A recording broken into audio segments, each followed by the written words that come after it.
Ɗan wasan tsakiya na ƙungiyar ƙwallon ƙafa ta Barcelona Dani Olmo zai yi jinyar makonni 3 masu zuwa sakamakon rauni da ya ji a kafarsa ta dama.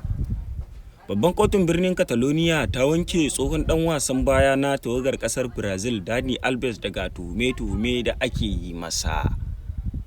na lalata da ake zarginsa da shi, a cewar ɗan jaridar ƙasar Italiya Fabrizio Romano. Mai tsaron ragar kungiyar ƙwallon kafa ta Aston Villa Emiliano Martinez ya sha alwashin yin ritaya daga buga ƙwallon kafa na ƙasa da ƙasa idan har ƙasarsa ta Argentina ta lashe gasar cin kofin duniya a jere a shekara ta 2026. Mai tsaron ragar ɗin na tawagar ƙasar Argentina yana mai cewa dole ne mu ma mu bawa sauran matasan 'yan wasanmu damar fafata wasa.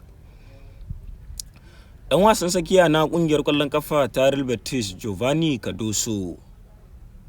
ya tabbatar da cewar akwai yiwuwar da zai koma ƙungiyar ƙwallon ƙafa ta Tottenham a lokacin kasuwar musayar 'yan wasa.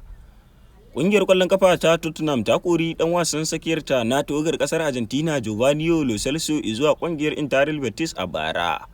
kuma an ce ƙungiyar na ƙasar England na tattauna batun ɗaukar ɗan wasa Johan Cardoso a yayin da take tattaunawa kan cinikin rabuwa da Giovanni Lo Celso na har abada,